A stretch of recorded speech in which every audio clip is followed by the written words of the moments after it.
famous pastor by the name of D.L. Moody was preaching in America, and he began to share a story about a shipwreck. It was an extremely dark and tempestuous night. Not even a star was visible.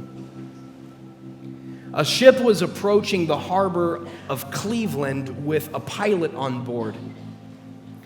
And the captain began noticing that there was only one light visible there in the harbor as they drew near, and it was the light from the lighthouse. And so he asked the pilot, "Are you sure that this is the port of Cleveland? Are you positive? I only see one light. I only see the big one in the distance." This is kind of a picture if you were approaching one of those old school harbors. There would be a lighthouse like a North Star and all of these lower lights to help guide you in the right direction. And the captain looks and one light is shining, but where are the lower lights? Where are the lights that help guide us in? Where are the ones that help point us the right way? Where are the ones that give us direction in the dark? And the pilot of the ship said, "Captain, I'm positive this is the harbor of Cleveland." And the captain responded, "Then where are the lower lights?" And the pilot said, "Gone out, sir." With a tremendous amount of worry, the captain said, "Well, will we be able to make it in?" Storms had delayed the ship from arriving at the time it was expected, and so the men in charge of keeping the oil in the lower lights had gone to sleep thinking, "It's just the little lights. They're just tiny lights. They can't be important lights." But nearing 3 a.m. as the ship headed in the middle of a continuous storm, the pilot said, "If we stay out here, we die. We've got to at least try. If we stay out here, everyone perishes, and so we've got to make an attempt." So, trying to get to the light from the lighthouse, they head in that direction, but without any lower lights, just as the captain had feared, the boat strikes an entire shoal of rocks, and many lives were lost in the middle of that night.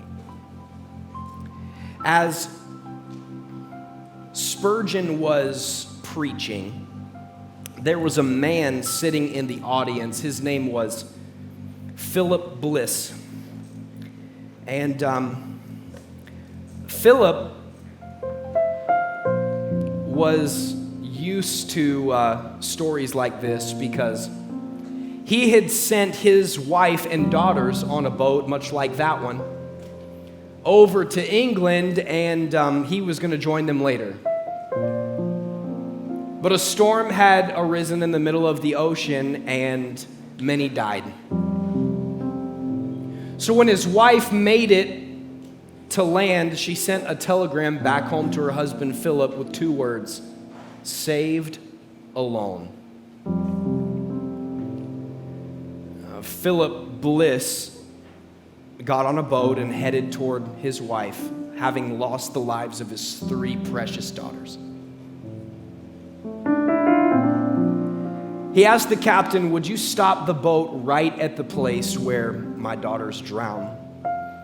And he went out and he wrote the words to a song you might know: "When peace like a river attendeth my way, when sorrows like sea billows roll, whatever my lot, thou hast taught me to say, it is well with my soul."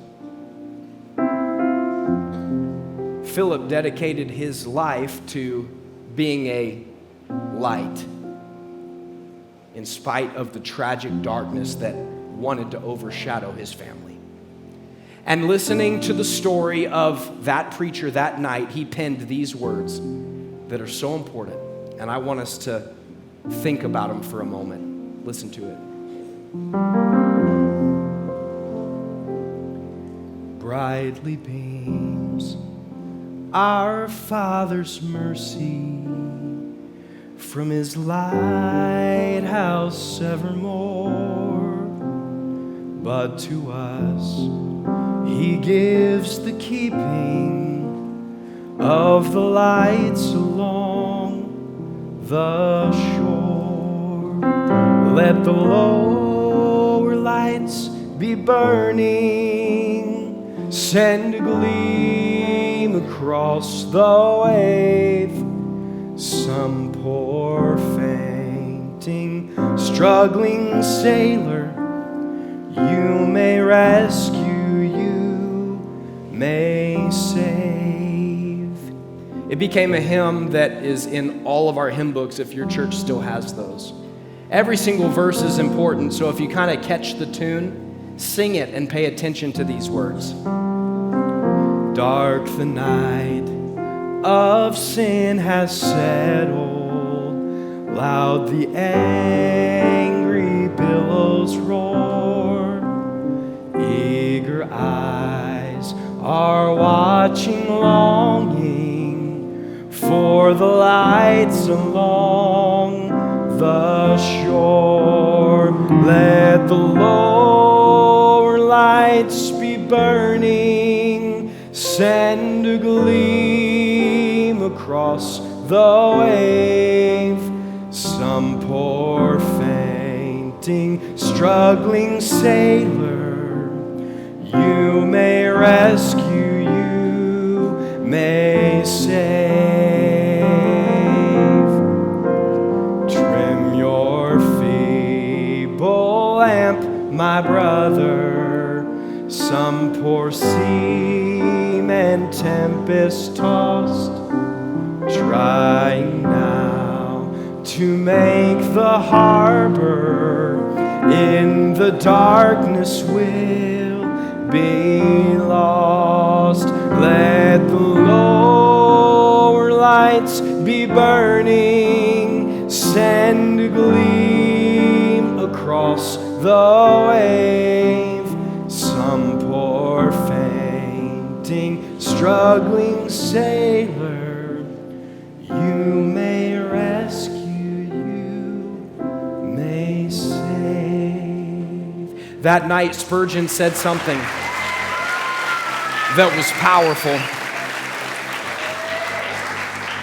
That night, Moody said something that was powerful. He said that the master will take care of the great lighthouse.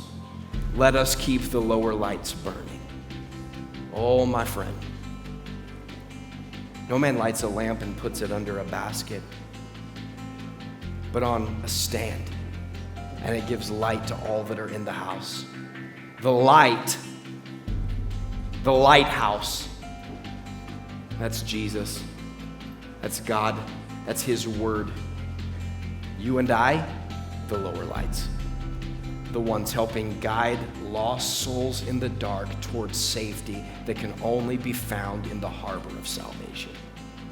So let your light so shine before men that they may see your good works and glorify your Father who is in heaven.